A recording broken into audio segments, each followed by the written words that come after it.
kudos and thanks again to Braden Holtby for the time there. And, I was teasing that conversation, putting samples of it, snippets, audio bites, if you will, on social media earlier today, and it was garnering a lot of positive attention. A lot of folks, miss Braden Holtby and are appreciative of all he did for this organization.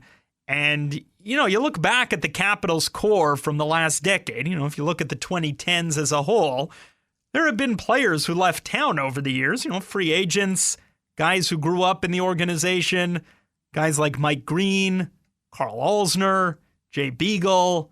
You had first-round picks, Marcus Johansson, Andre Burakovsky, who eventually left town via trade. In other words, you've had pieces. Burakovsky, part of the Stanley Cup winning team. Beagle, part of the Stanley Cup winning team.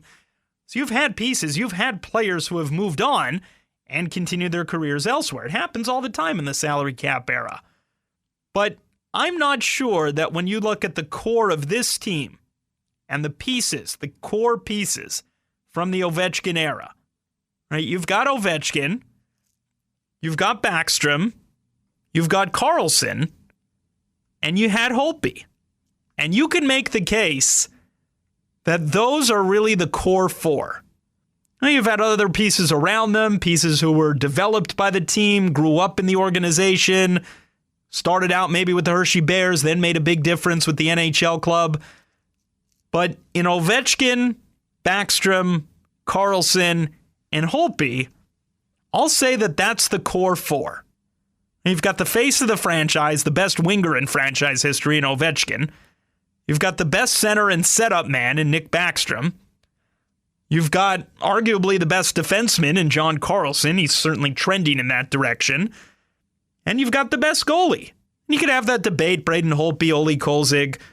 You've got Holtby with the Stanley Cup win, the most regular season and playoff wins combined, most shutouts, regular season and playoffs combined. And that's why, to me, as players have left town and moved on over the years, to me, Holtby was the biggest piece to move on from this core, from the team that won the 2018 Stanley Cup. And I was having a conversation earlier today over text message with several of our colleagues, not going to name names, but other members of the media who cover the Capitals on a daily basis.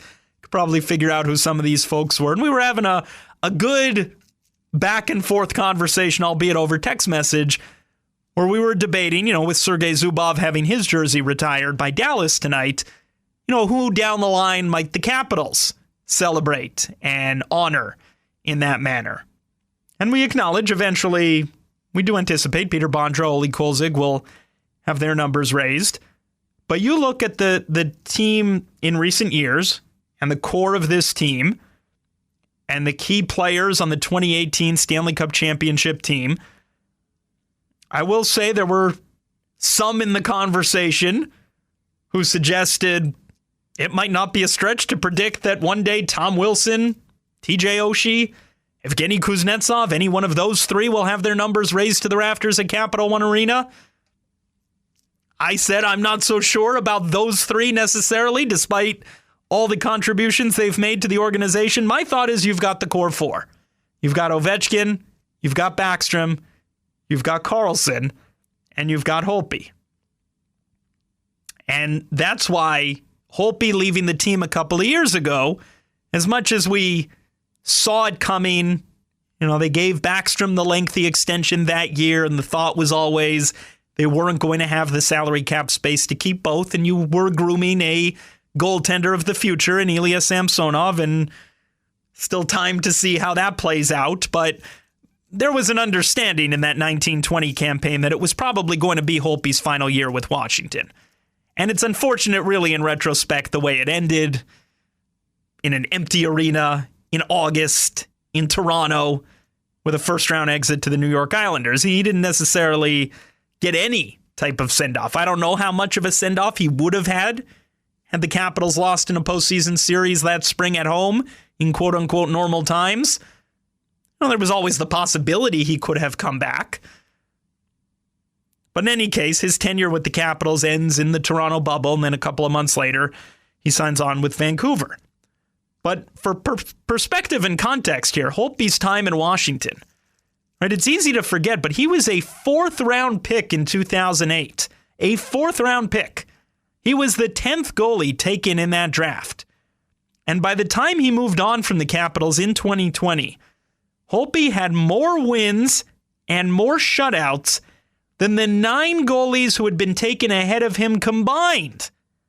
All right, let that sink in for a minute. He had more wins and more shutouts than the 9 goalies taken ahead of him combined. That as of the time he left the organization in 2020. But he came onto the scene in D.C., Braden Holtby did. A couple of other young goalies were ahead of him on the depth chart. He had 2006 draft picks, Semyon Varlamov and Michael Neuvirth. Holtby was lower down the depth chart, wasn't as experienced as the other two, but he was always lurking. And he would ultimately pass both of them. Both Varlamov and Neuvirth were eventually traded to other organizations. Holtby ultimately emerging as the undisputed number 1 in these parts. Again, he had cameo appearances in 2010 and 2011, but it was that spring of 2012, Holtby's coming out party.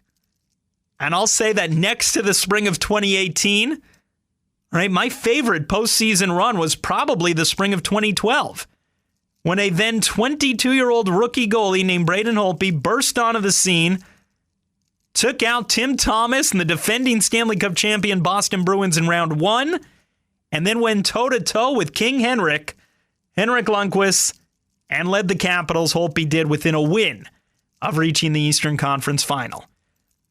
And from there, Holtby's spot in these parts was pretty much solidified. Along the way, a 5-time All-Star, the 2016 Vezina Trophy winner. Also that season, he'd tie Martin Brodeur's single-season NHL wins record, Holtby with 48 wins in 2015-16. There were other accolades along the way. In 2017, he became the 2nd fastest goalie to reach 200 career wins. There was a Jennings Trophy in 2017 he shared with Philip Grubauer, best goals against average in the NHL. And it all built up to the spring of 2018. And there were certainly ebbs and flows along the way. Other goaltenders were brought into town to push him, to compete with him. Talking to you, Thomas Vokoun. Talking to you, Yaroslav Halak. Even in 2018, Philip Grubauer, your round 1, game 1 starter against Columbus. But when the dust settled, and once Holtby started in game 3 of that first-round series, he never looked back. He was the guy. He went on to win 16 times that spring. Back-to-back shutouts in Games 6 and 7 of the Eastern Conference Final.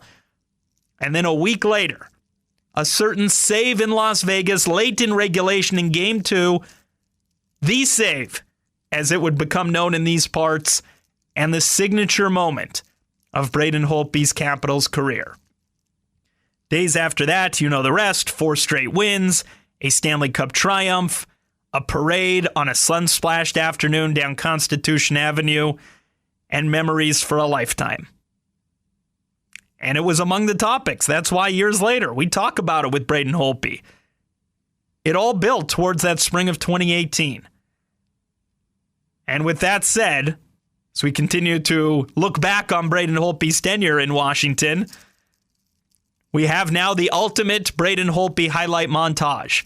I'll look back at several of the moments we just talked about that we just highlighted it. You're going to hear these highlights now. Archived audio from the Capitals Radio Network. Original thoughts from teammates, coaches, and great calls from Steve Colby, John Walton, Kenny Albert, among others, as we take a listen back to the ultimate Braden Holtby highlight montage.